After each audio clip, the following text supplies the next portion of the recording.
Hey guys, welcome back to another review slash walkthrough. Today we've got the Beaufort Cavalli. Beaufort is a New Zealand brand. I don't know an awful lot about them. In looking at their website, they're kind of sort of military infused theme. Beaufort was a bomber that was used in Australia, New Zealand, I think British military during World War II. But outside of that, I don't know the people behind it. I don't know an awful lot about the brand or the watches that have come out. So this is a pretty clean sort of review. Comes in a pretty straightforward box and kit. Open it up. This particular one, the Cavalli in forest green. I believe this is sold out already.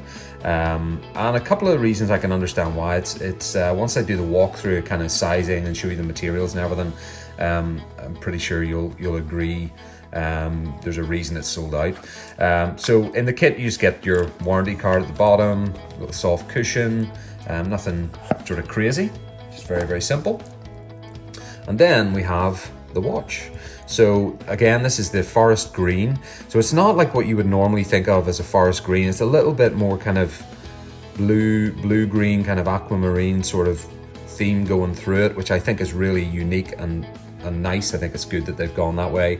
They do have a couple of really kind of unique colorways in this particular model. So I think that's a good thing that they've kind of gone out and not just, done a blue dial and a red dial and a green dials. The tones are well thought through. Size wise, it is compact, 39mm case.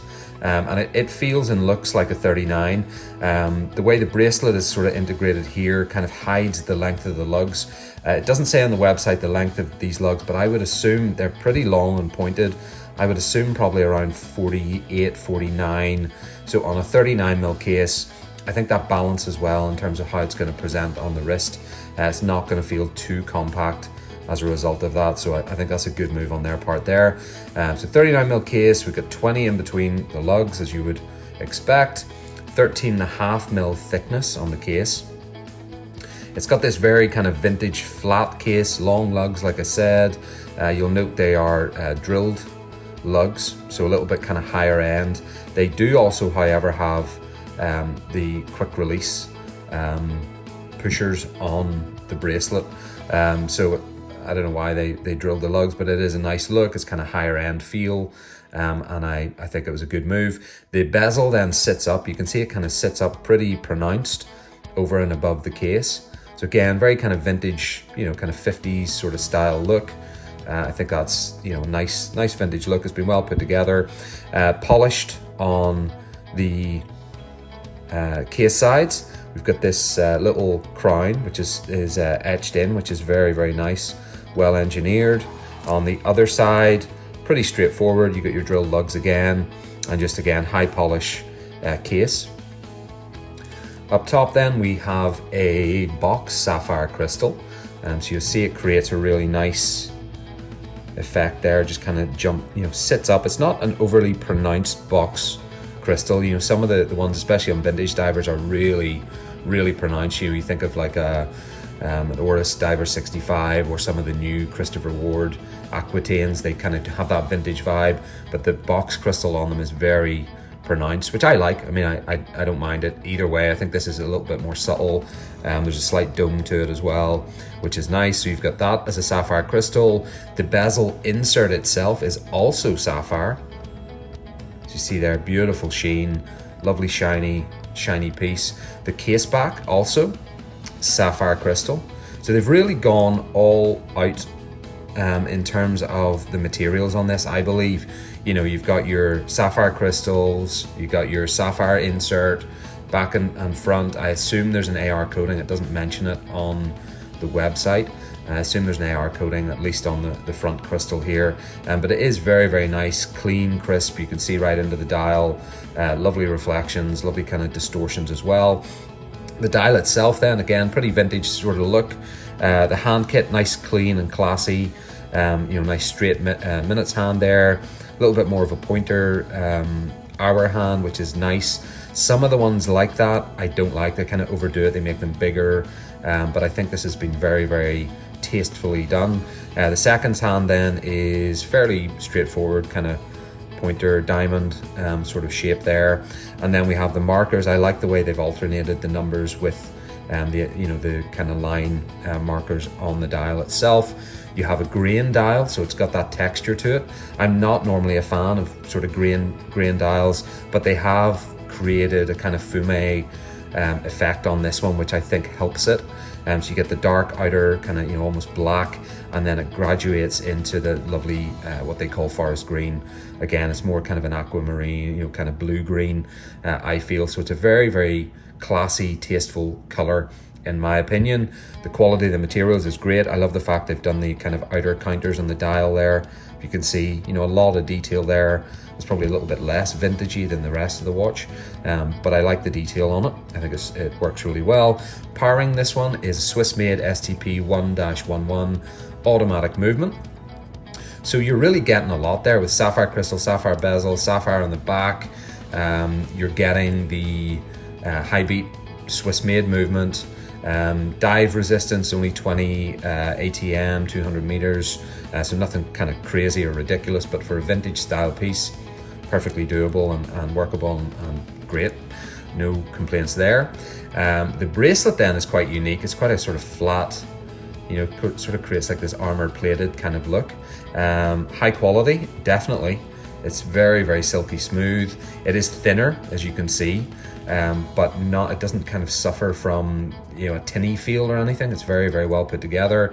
I like the fact it almost is like a plated sort of look as well. You see just as the light kind of glances on the different angles, it creates a nice look. It's very, very well brushed. I like it a lot. We have push pins on the bracelet. I always prefer screw pins, but not gonna knock it for that when watches at $1,000 plus are doing push pins still. So it looks really good. The clasp then is something I really like. I think they've done a great job on this. Instead of going for just a kind of bog standard clasp, the usual Microbrand fare where you've got the little sort of lift clasp, and then you've got to pull it out, or maybe you do have some push pins that are some pushers. This is just very classy. The Beaufort brand there, right in the middle, etched in. It's a push release, so you get that. Love the texture on the steel here. I think that's just, it always kind of creates that higher end look and feel. So I think they've done a great job with that as well. And again, the case back, which we glanced at a little bit, is beautifully done. Lovely open display. Get it in focus. Open display case back there. Sapphire, automatic, stainless steel, Beaufort 20 ATM water resistance. So again, very nice. You see the quick release on the bracelet as well. But you can sort of see the quality of the brushing on there. The overall look, I love the vintage style. Let's hear the bezel and see what the action is like. A little bit of back play, but very precise clicks.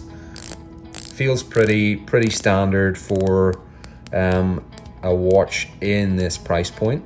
So I cannot complain, which actually leads me on to the price point, which is something I wanted to leave really till near the end of this, so you could see around the watch, see the materials that are being used, and the quality that's kind of gone into it, and then make your own mind up about the price. So it sits at 849 New Zealand dollars.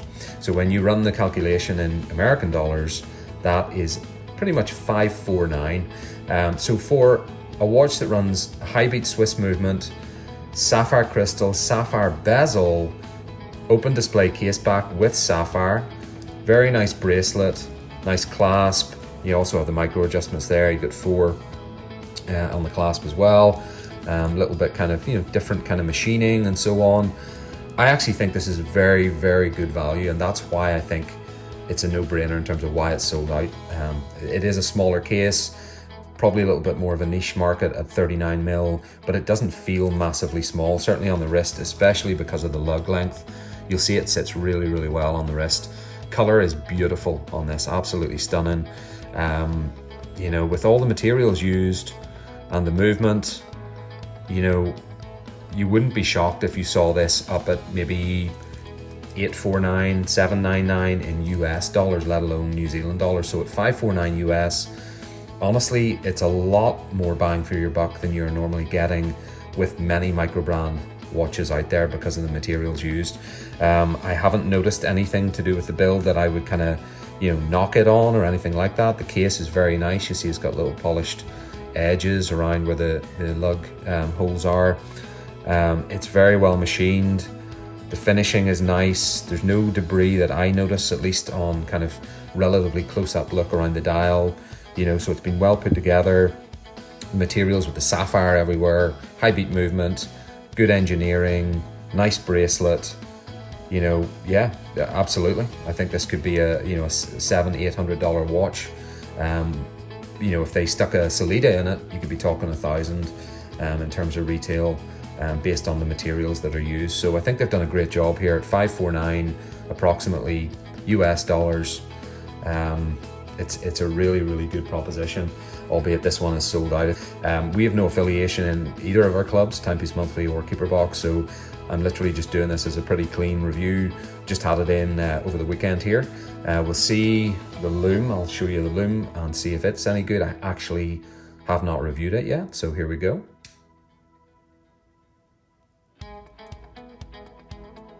No complaints. Very blue hue off the Loom. So I think that's a really nice impact. I have a little bit of backlighting here, which is kind of messing around with it, but I love the fact that they have loomed the bezel. Easier to do, of course, with the sapphire. You know, you can loom underneath. The hand kit is loomed. All the markers looks really nice. And again, I like the fact that they've alternated between the numbers and the line markers. Everything is applied. Just looking at it, applied indices as well. So again, sort of higher level. And of course you have the date window at the bottom there. Yeah, I'm really impressed. I think it's a beautiful watch. A little bit smaller than your kind of average diver, but vintage look, sort of vintage size, nice materials, good movement, well engineered, fantastic price point for what you're getting. So yeah, I like it a lot. So that's the Beaufort Cavalli. This is the forest green model. Check out beaufort-watches.com if you want to kind of learn more.